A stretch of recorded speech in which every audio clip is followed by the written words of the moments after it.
Al comienzo de este segundo capítulo, conviene conocer el contexto histórico en que nos encontramos. Hemos visto en el capítulo anterior que Jesús murió hace algunos años y ha resucitado, y este es el anuncio más importante.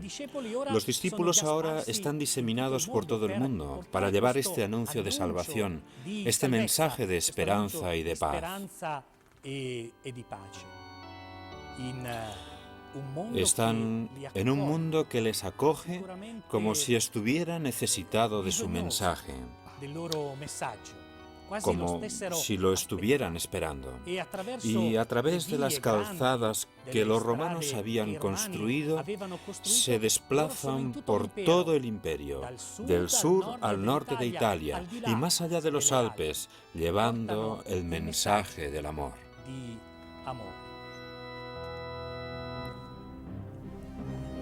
El emperador Augusto había intentado que la religión romana pagana fuese el centro de la vida del imperio. Sin embargo, el intento fracasó porque desde Oriente y sobre todo desde Egipto llegaron nuevas divinidades y con ellos los ritos ligados a Mitra, tan largamente difundidos y seguidos que muchas veces serán confundidos con la religión de los cristianos. A todo esto se debe añadir, a nivel popular, la magia y la superstición, en las cuales se refugia muy a menudo la plebe de los suburbios del mercado de Trajano. En medio del fervor por estos nuevos cultos y del vacío que dejan en la gente, el monoteísmo y la novedad que representan el mensaje de Jesucristo comienzan a enraizarse con fuerza. El mensaje que llevan los apóstoles es un mensaje desconcertante que, sin lugar a dudas, trastorna las convicciones más profundas, incluso las religiosas. Pero el imperio, las autoridades, ven en todo esto un intento de desestabilizar las bases del mismo imperio. Por ello aparecen las persecuciones. Por ello aparece el deseo de hacer desaparecer no solamente el mensaje, sino también a los hombres que llevaban el mensaje. Las comunidades de bautizados se multiplican. Damasco, Antioquía, Cesarea, Sidón, Éfeso, Corinto. Hoy, como ayer, cada bautizado está llamado a proclamar con su vida y su palabra el Evangelio.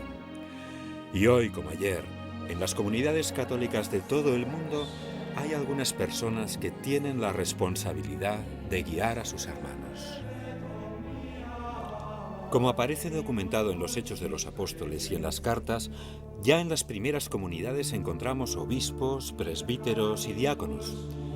Para comprender cómo vivían estas primeras comunidades, las catacumbas son el primer lugar que debemos visitar. En ellas hay una cantidad enorme de restos arqueológicos que nos ofrecen una idea de cómo era la vida de los primeros cristianos. Los fieles ponen en común lo que poseen y, si es necesario, venden sus propios bienes para ayudar a otros hermanos. Cuando se reúnen, reviven juntos los gestos que Jesús realizó cuando estaba vivo.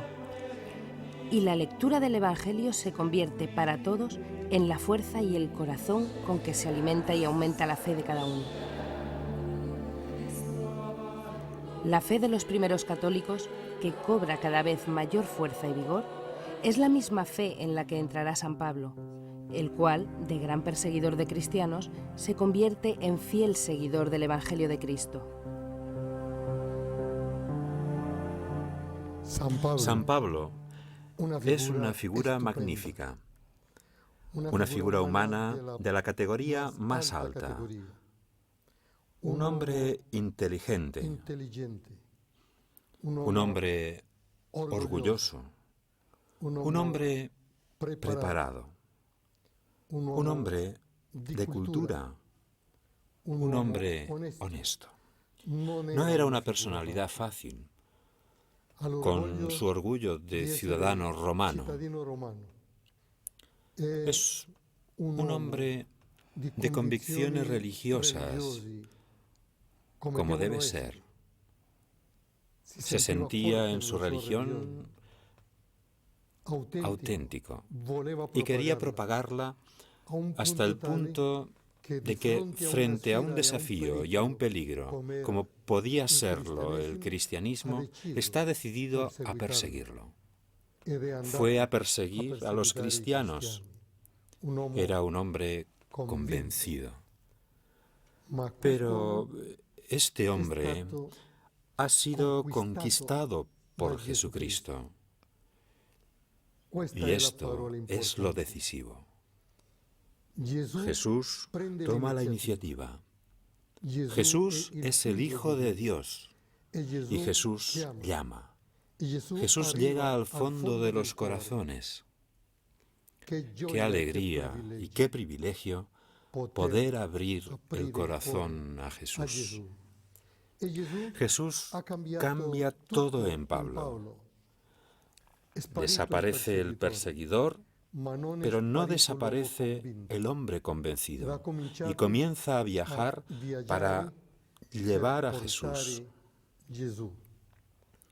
Enviado a una misión, enviado por el Espíritu de Jesús.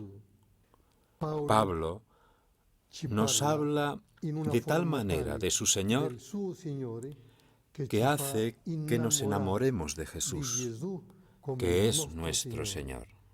El sacerdote es insustituible porque Jesús, como en el caso de Pablo, ha tomado para sí al sacerdote, ha marcado al sacerdote y ha marcado su interior de tal manera que su acción se convierte en acción de Cristo de forma personal.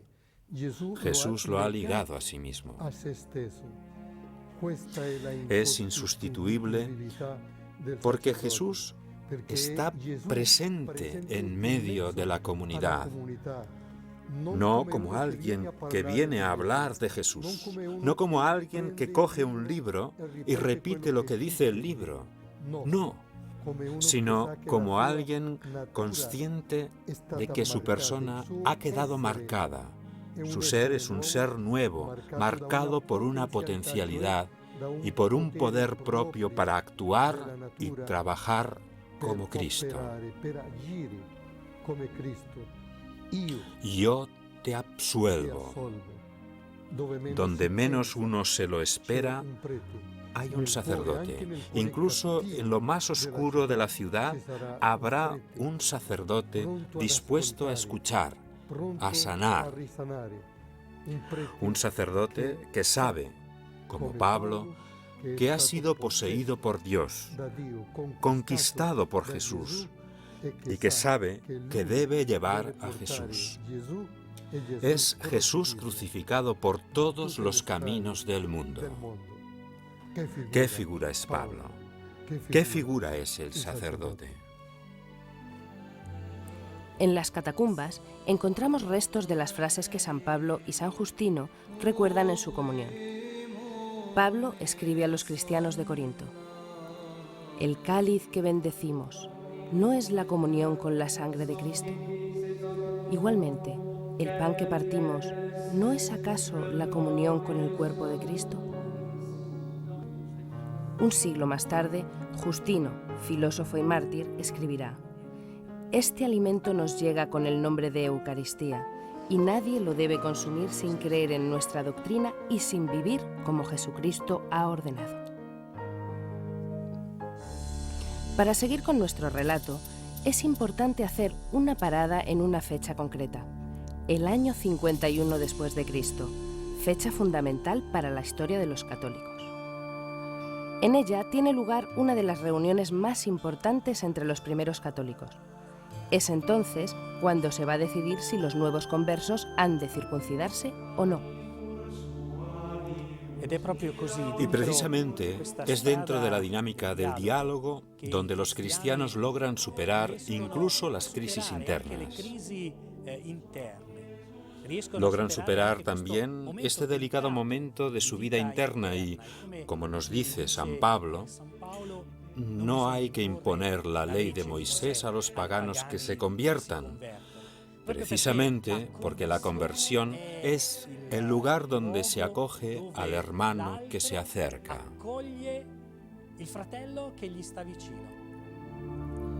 Hace poco que concluyó el Concilio de Jerusalén del año 51 y el camino de los apóstoles por el mundo es cada vez más rápido. Sin embargo, casi inmediatamente comienzan las persecuciones contra los cristianos. Incluso San Pedro es arrestado en Jerusalén, pero logra huir. Y pasando por Antioquía llega a Roma, donde al final será arrestado y crucificado como Jesús. Pedro, San Pedro, será sepultado donde hoy se erige la Basílica de San Pedro.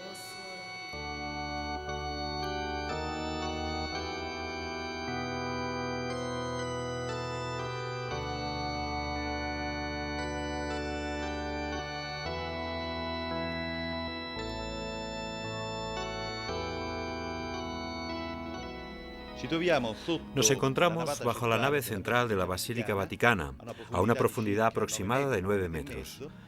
Casi 9 metros y medio respecto a la estatua de bronce de San Pedro. Y estamos recorriendo un antiguo camino que conduce a la tumba del Príncipe de los Apóstoles. Un camino que hoy está en un ambiente subterráneo, pero que hace 1600 años estaba bajo la luz del sol. Dentro de estos edificios encontramos tumbas paganas y sepulturas cristianas.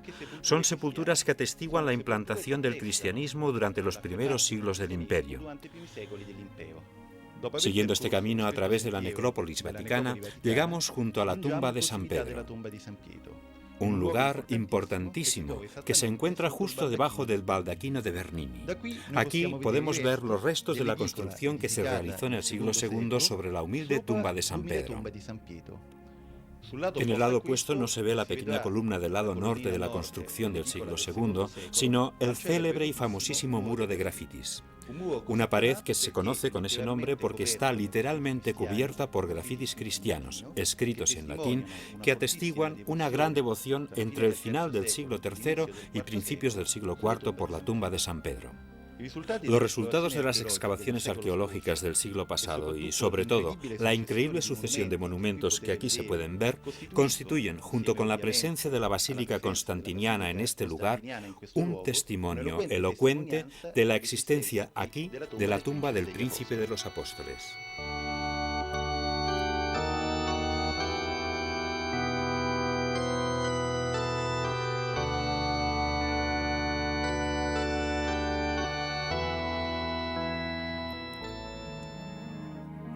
A la Roma en que San Pedro sufrió martirio, llega también San Pablo. Llega tras un largo recorrido que le ha visto como misionero por las ciudades de Asia Menor y Grecia. Antioquía de Siria, Pafo, Perge, Cesarea, Tróade, Filipos, Tesalónica, Éfeso, Rodas, Pérgamo, Atenas. De allí, sus grandes viajes misioneros prosiguen hasta Jerusalén, donde es reconocido y condenado a muerte. Encadenado, es llevado a Roma.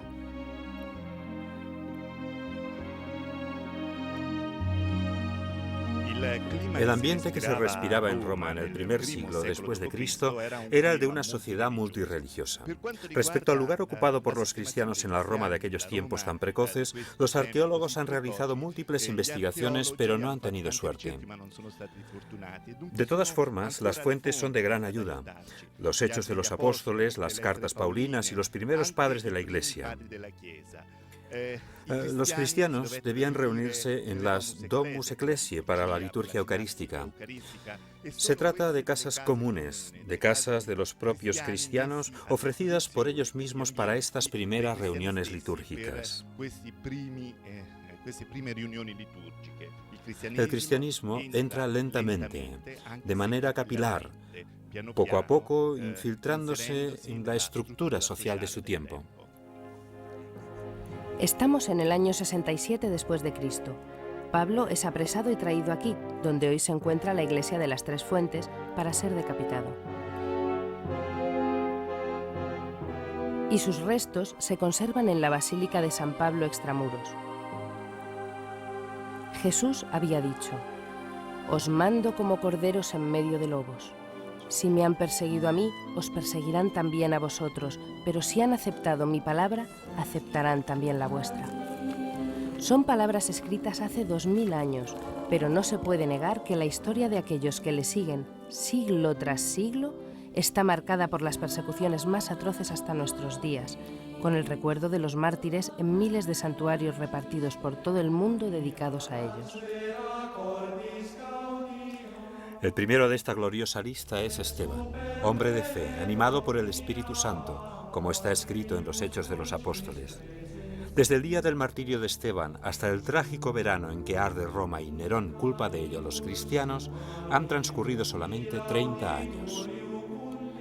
30 años durante los cuales los apóstoles y sus discípulos, los presbíteros y los obispos de la joven iglesia han seguido anunciando el Evangelio a muchos, a pesar de la violenta hostilidad, las persecuciones, la prisión y el martirio. Como ha recordado Juan Pablo II en la memorable jornada del jubileo del año 2000 dedicada a los mártires, la sangre de estos siempre ha generado nueva fe. Y gracias a su sacrificio ha seguido creciendo a lo largo de los años el número de fieles en todo el mundo. Estamos en el año 90 aproximadamente. Jesucristo ha muerto hace 67 años. Es el final del reinado de Domiciano, que impone con virulencia el culto religioso al emperador. Justo en estos años, San Juan, evangelista y apóstol, es enviado al exilio en la isla de Patmos.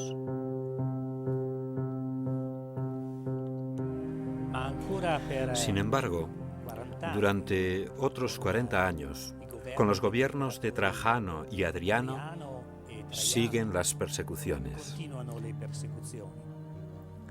En el Coliseo, uno de los monumentos más espectaculares de Roma, se consuma la mayor tragedia para los cristianos. Como ejemplo, el obispo Ignacio es martirizado en el año 115, pero con una visión diferente. No es un sufrimiento que causa dolor, sino que en sus cartas escribe a la comunidad de cristianos: quiero ser molido entre los dientes de los leones como el trigo, para convertirme en único pan, para convertirme en un único cuerpo con el Señor. Para el cristiano, el martirio no es algo buscado, pero tampoco es rechazado. Se acepta como participación en el gran misterio de la salvación. Precisamente aquí, en el Coliseo, la Iglesia de Roma recorre cada Viernes Santo el Vía Crucis, recordando la sangre vertida por Cristo y la que vertieron los miles de mártires en este recinto, corderos llevados al matadero, inocentes destrozados por la furia de los hombres. Entre los años 193 y 211, con el emperador Septimio Severo, comienza un periodo de tolerancia. Los cristianos gozan en Roma de mayor libertad. Pero con la llegada al poder del emperador Decio, vuelve a recrudecerse la represión y la gente común, los diáconos, presbíteros, obispos e incluso el Papa son martirizados de manera atroz, torturados y asesinados. Las catacumbas situadas bajo la ciudad se llenan con los cuerpos de los mártires.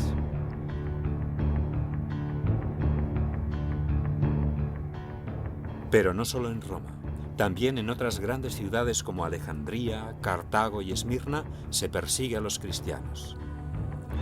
En las mismas catacumbas que ven la muerte de miles de fieles, el Papa Sixto II es decapitado. Es el 6 de agosto del año 258.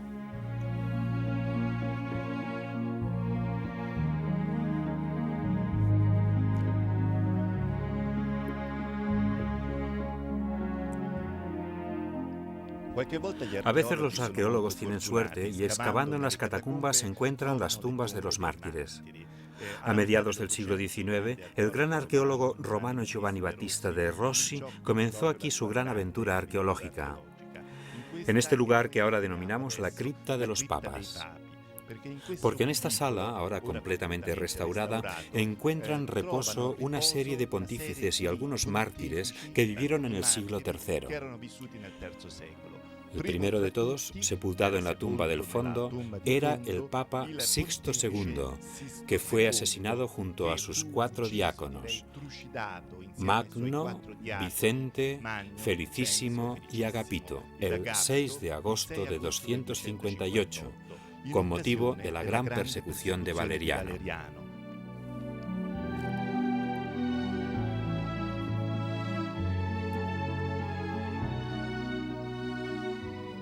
La historia de la Iglesia, tanto hoy como ayer, se alimenta continuamente con el sacrificio de sus mártires.